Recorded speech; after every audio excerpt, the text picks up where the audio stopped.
ಜಲಸಂಪನ್ಮೂಲ ಸಚಿವ ಡಿಕೆ ಶಿವಕುಮಾರ್ ವಿರುದ್ಧದ ಬೇನಾಮಿ ಆಸ್ತಿ ವ್ಯವಹಾರ ಸಂಬಂಧ ಬೇನಾಮಿ ಆಸ್ತಿ ವಿಶೇಷ ನ್ಯಾಯ ಮಂಡಳಿಯಲ್ಲಿ ಪ್ರಕರಣ ದಾಖಲಿಸುವುದು ಎಂದು ಐಟಿ ಇಲಾಖೆಯ ಉನ್ನತ ಅಧಿಕಾರಿಯೊಬ್ಬರು ತಿಳಿಸಿದರು. ಬೇನಾಮಿ ಕಾಯ್ದೆಯ ಅಡಿ ಸಚಿವರು ಹಾಗೂ ಅವರ ಕುಟುಂಬದ ಸದಸ್ಯರ ವಿರುದ್ಧ ತನಿಖೆ ಪ್ರಗತಿಯಲ್ಲಿದ್ದು, ಸಚಿವರ ಬೇನಾಮಿ ಆಸ್ತಿ ಕುರಿತಂತೆ ಬಲವಾದ ಸಾಕ್ಷ್ಯಾಧಾರಗಳನ್ನು ಸಂಗ್ರಹಿಸಲಾಗಿದೆ. ಜಪ್ತಿ ಪ್ರಕ್ರಿಯೆ ನಡೆಯುತ್ತಿದೆ ಎಂದು ಉನ್ನತ ಮೂಲಗಳು ತಿಳಿಸಿವೆ. ಇದೇ ಆರೋಪ ಸಂಬಂಧ ಕಳೆದ ವಾರ ಶಿವಕುಮಾರ್ ಅವರ ತಾಯಿ ಗೌರಮ್ಮ ಅವರನ್ನು ಐಟಿ ಅಧಿಕಾರಿಗಳು ಸುದೀರ್ಘ ವಿಚಾರಣೆ ನಡೆಸಿದ್ದಾರೆ. ಇದರಿಂದ ಸಿಟ್ಟಿಗೆದ್ದಿದ್ದ ಸಚಿವರು 80 ವರ್ಷ ದಾಟಿದ ತಮ್ಮ ತಾಯಿಯನ್ನ ಸುಮಾರು 6 ಗಂಟೆ ವಿಚಾರಣೆ ಮಾಡಲಾಯಿತು ಎಂದು ಅಸಮಾಧಾನ ವ್ಯಕ್ತಪಡಿಸಿದರು.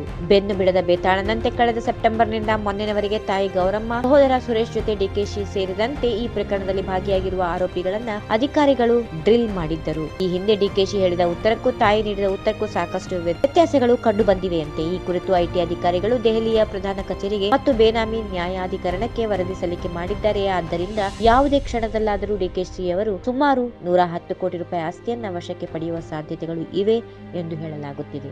ಈ ವಿಡಿಯೋ ನಿಮಗೆ ಇಷ್ಟವಾದಲ್ಲಿ ಲೈಕ್ ಮಾಡಿ, ಶೇರ್ ಮಾಡಿ, ಸಬ್ಸ್ಕ್ರೈಬ್ ಮಾಡಿ.